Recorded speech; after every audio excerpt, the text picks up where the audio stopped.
Dongeng Sunda Kampung Gaib.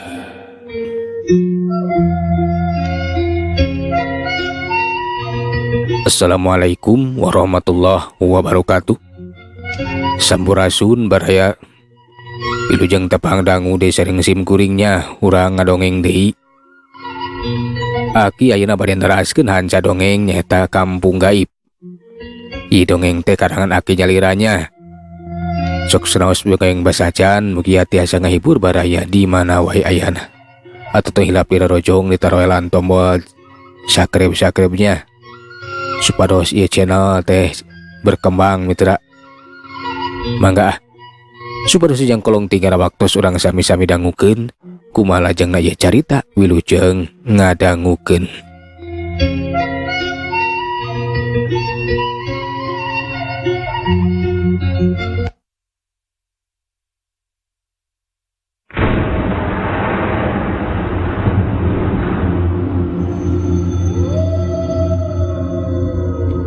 Mitra kaum dangu caturkeun basa kirong ke kawas anu kaluar ninggalkeun Unang sorangan di jero kamar. Unang hate jeung pikiran teh teu bisa repeh terus inget kanu jadi anak jeung pamajikan melang hariwang sabab can kapangi nepikeun ka harita.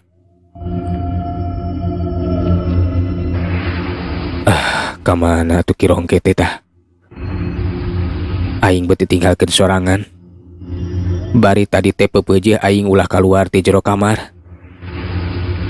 Sokomo cenah kaluar ninggalkeun ieu imah. Nah naon maksudna? Tapi aing teh melang kudu jadi anak ting pamajikan. Enya kudu gancang kapanggih. Udah terus diteangan. Kitu cek Unang kajurung ku kamelang. Unang teh jadi nekat we cenah. Bahwa kirong ke oge teu bisa dipercaya. Bahwa kirong ke makhluk anu kacida jahatna. Kangaranan can kanyahoan saha-saha anu sabenerna di eta kampung.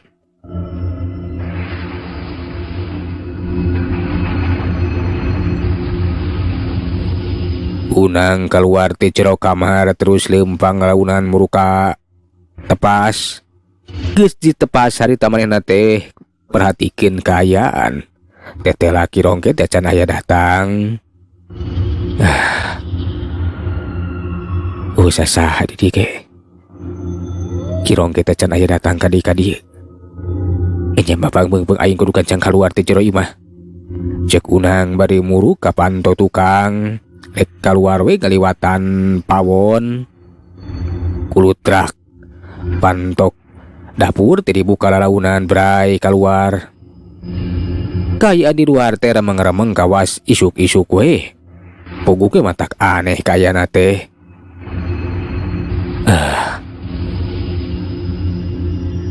Iya mah kawas wanci isuk-isuk. Tapi panon poe nu katingali deh. Keteyep. Unang lempang lalaunan bari muterkeun paneteupna. Muterkeun paneteupna ka sabudeureuh eta petempatan. Geus sakirana aman mah taya anu nyurigakeun atawa matak pikahariwangeun. Unang lempang ngajauhan ninggalkeun eta imah kirungkut.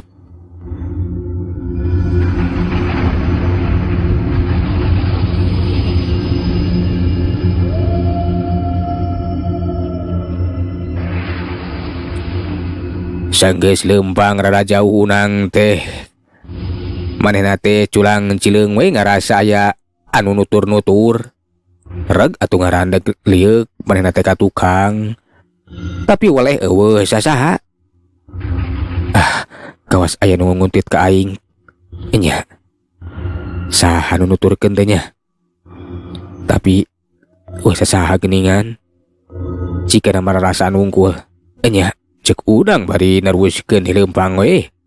Teu malire kanu nutur-nutur. Tapi kakara oge sababaraha lengka ujug-ujug aya sora anu seuri. Sorana teh lir angin anu nyecep kana ceuli. Puguh we atuh Unang teh mani leuwas hatena teh jadi deg-degan.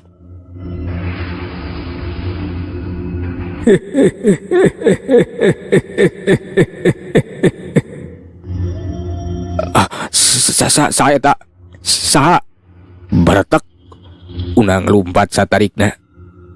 Basa tepi kalebet tempat anu kasep kawas hiji kampung we. Anu kayana teh pohara sepi cempling, teu kadenge sora jangkrik acan. Ugu ge matak aneh keur unang. Di mana ieu aing teh?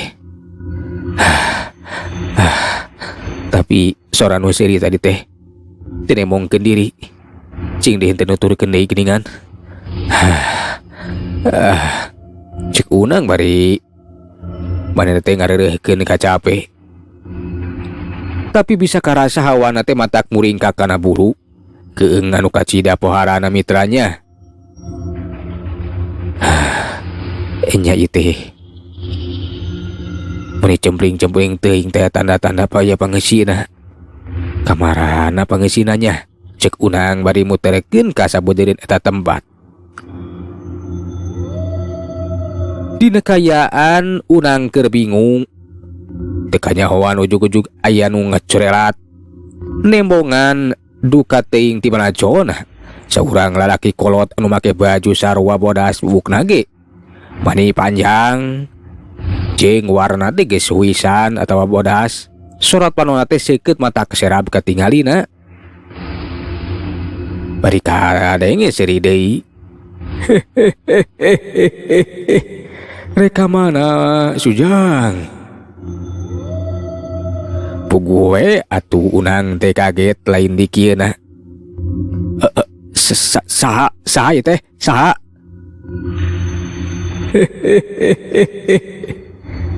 Ngaran kula mah Kirongke.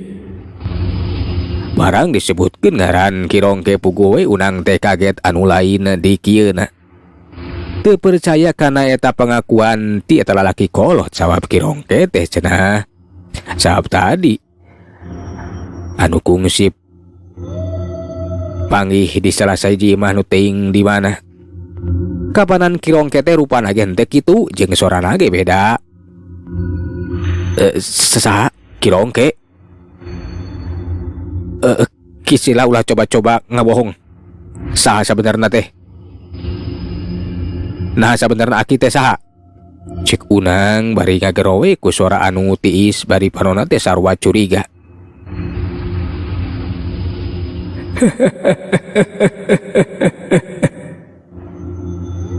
Moal aya kajadian di ieu tempat. Moal aya kaayaan di ieu tempat anu teu kanyahoan ku kula. Sabenerna kula teh aya teh wujud aslina Kirongke anu kungsi panggih di imah tadi.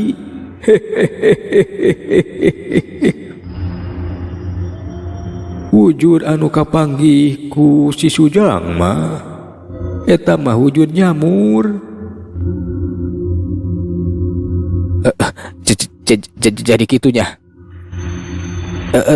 Nah naon atuh maksudna? Jeung saha sabenerna aki teh? Teu kudu apa? Ngan bae aki teh rek kabejaan. Nya lamun anak Ujang teh pon kitu dipamajikan Ujang dibarawa ka kampung gaib nu disebut Cibuni Larang. Nya memang anak pamajikan kuring teh puguh leungit. Jadi dibawa ke kampung gaib Cibuni Larang. Nya di mana eta kampung teh? Kapan kuring ge ayeuna teh aya di hiji kampung anu araneh?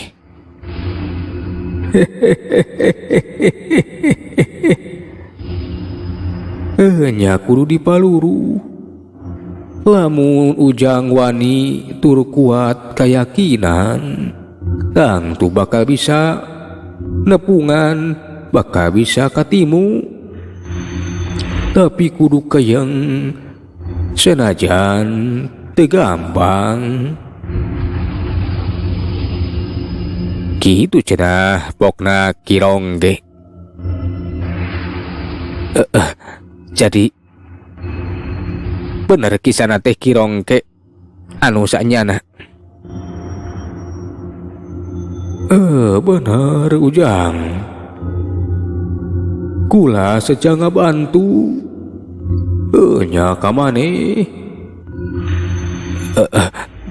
Jadi gitunya. Najan asa ragu nang teh tapi kajurung ku maksudna nu kudu neneangan nu jadi anak pamajikanana. Atuh susuganan we cenah eta aki-aki teh bener. Rek mantuan kana kasusahna.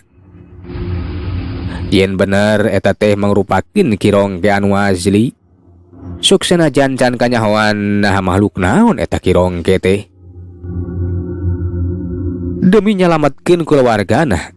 Atuh unang nangtukeun sikapna pikeun uruskeun deui neneangan bebarengan we cenah jeung eta Kirongke. Nya syukur ari kitu mah. Ari aki rek nulungan ka abdi pikeun neangan nu jadi anak jeung pamajikan. Nya mangga we. Kuring rek nurut kana kayang aki. Oke pamenta aki. Nya ayu. Keun kukula bakal dianterkeun. Cek eta Kirongke manehna teh bari leumpang we. Atuh unang teh nutur-nutur we. Kirongke mitra kaum dangu nganterkeun unang nuju ka hiji leuweung anu sarua aneh. Katingali di eta leuweung teh unggal tangkal. Nu katingali teh kacidak buleut tur gede.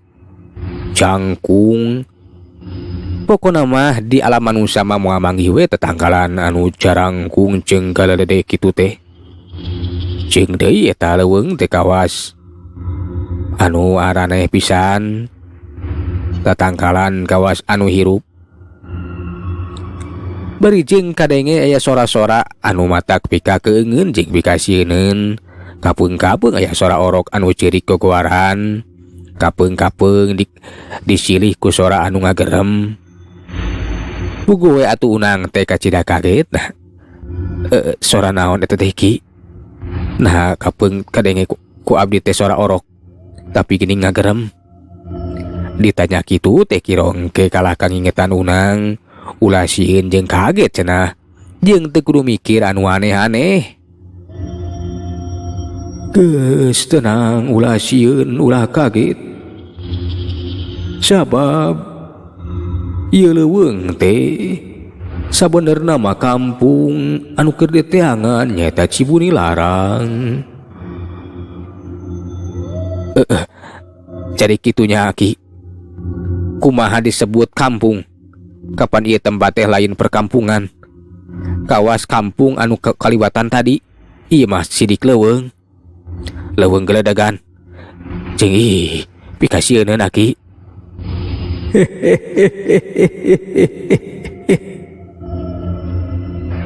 Ieu teh kampung Cibuni Larang anu sabenerna sabab ieu kampung teh kampung di alam gaib sajeroning gaib. Cik eta Kirongke ngajelaskeun lamun eta leuweung teh mangrupakeun tempatna kampung anu disebut Cibuni Larang, kampung gaib di alam gaib. Jadi kitunya. Kumaha carana atuh sangkan abdi bisa nempo eta kampung Cibuni Larang, oge bisa asup ke eta kampung. Unang jadi penasaran nanya deui ka Kirongke. Ku ngagunakeun kaseuketan panon batin. Tangtu we bakal katenyo. Oke bakal bisa asup ka eta kampung. Jawab Kirongke enteng naker kituna teh. Bari ku siwal ngaluarkeun wadah. Kawas ruas awi ngan ieu mah leutik. Ting ti mana ujug-ujug aya dina ceklanana.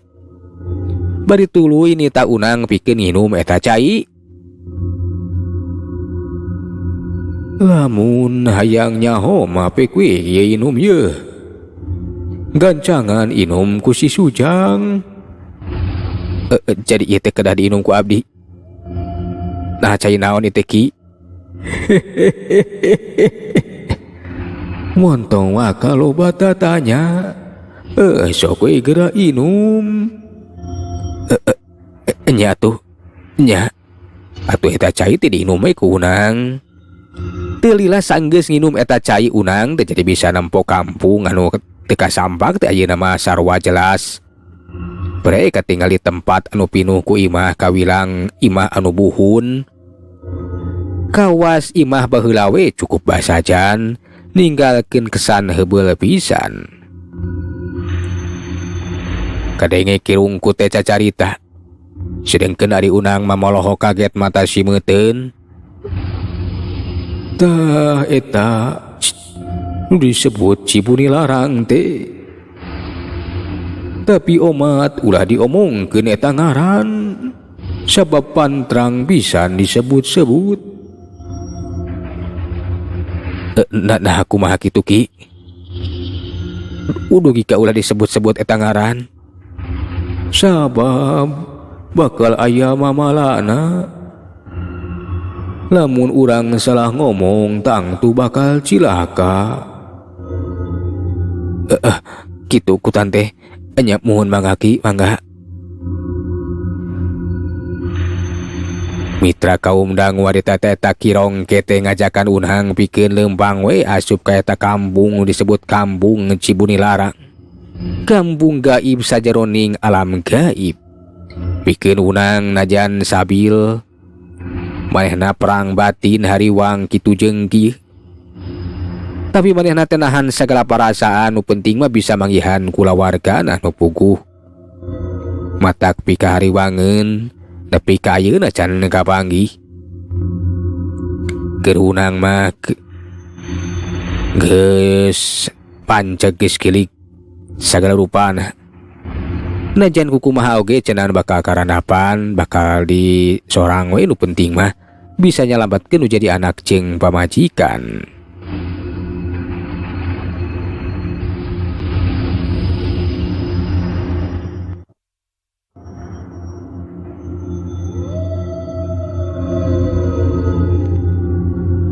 Satu tasna leumpang rada lila.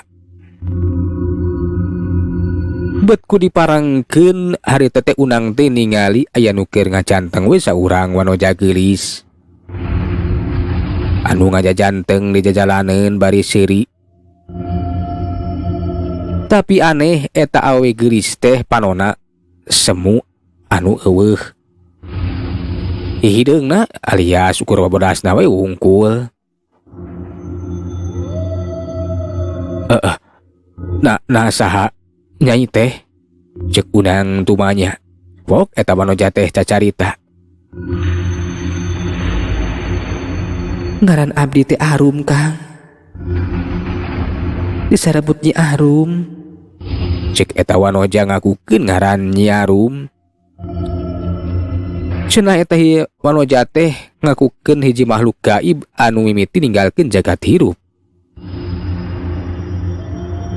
Malah eta Nyi Arum teh kalahkan nita Unang ulah datang atawa neruskeun lampahna. Kahade Kang, saya nama akang ulah neraskeun lampah. Lebet ka ieu kampung, margi ieu kampung teh sanget pisan keur manusa mah. Matak gede risikona. Cik eta wanoja nu ngakukeun nyaran Nyi Arum.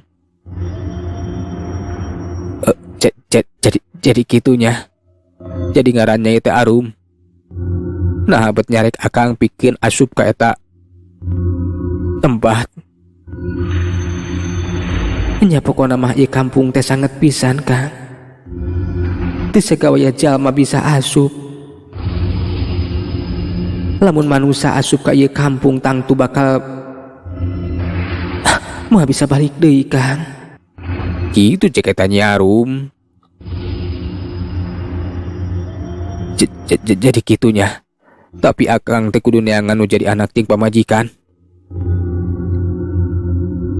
Mana kitu ge Nyai teh meureunnan ingetan ka akang. Nganung harti Nyai teh hariwang melang ka akang inggih cilaka. Nuhun pisan kana perhatianana. Mugi we Nyai bisa ngabantu atuh ka akang. Lamunnya Nyai teh urang dieu. Abdi mah sanes urang dieu, Kang. Tapi kapaksa jadi urang dieu. Abi sami ti alam manusia, Kang.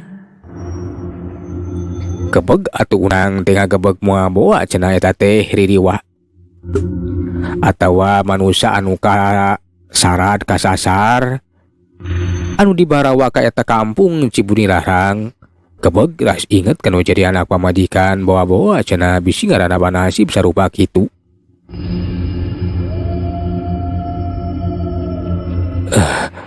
Jadi gitunya. Tapi nyaha Nyai manggihan anak pamajikan kuring nya pamajikan akang.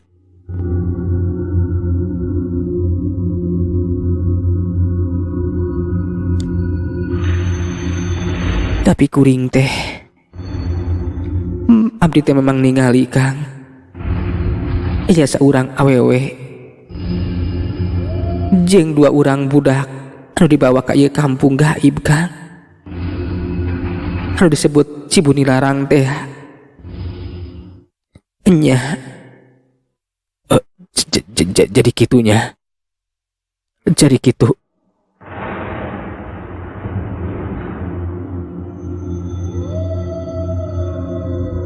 Harita Kirong ke anu merhatikeun Unang kawas nu keur ngobrol jeung eta awewe. Ngajakan Unang pikeun neruskeun di lampahna. Ai nah karahka.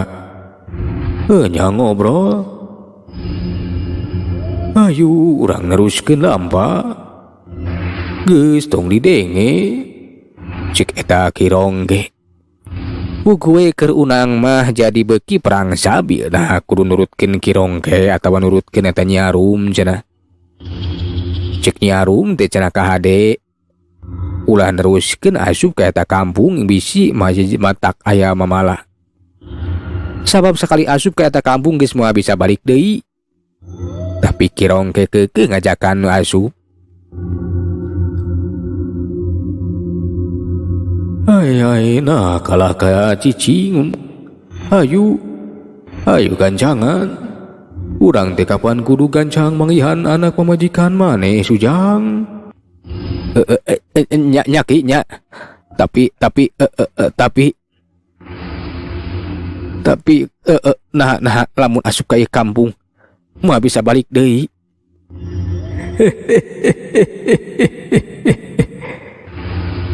Memang bener. Lamun manu bangsa manusia geus dibawa ka ieu kampung kai, amo bisa mulang deui. Tapi ulah salempang. Kapan aya aki? Kitu ge lamun percaya ka aki, anu bakal mantuan, bakal nulungan ka maneh Sujang. Nyari kitu mah. Tapi bener Ki, aki teh moal ngabohong. Ai ari si Sujang galak kacang jaya ka aki. Keur aki mah cadu ngabohong. Teu kawas manusia anu keur kumenendang hirup di alam dunya kapeung-kapeung sok aya bohong. Tapi lamun geus kieu mah eueuh bohong Sujang. Nah nyebutkeun kitu akibat apa kaayaan di alam manusia. Mana kitu ge aki kungsi hirup di alam manusia.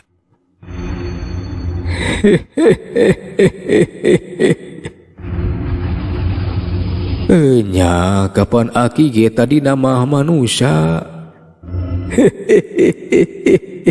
Tapi geus beda alam Sujang. Cek eta Kirong ge. atuh unang teh ngagebeg-rewas teteh lamanna teh cenah aya di alam gaib kiwari teh papanggih jeung manusia anu geus tilar dunya alias geus ninggalkeun alam bawenangan. Jadi kitunya.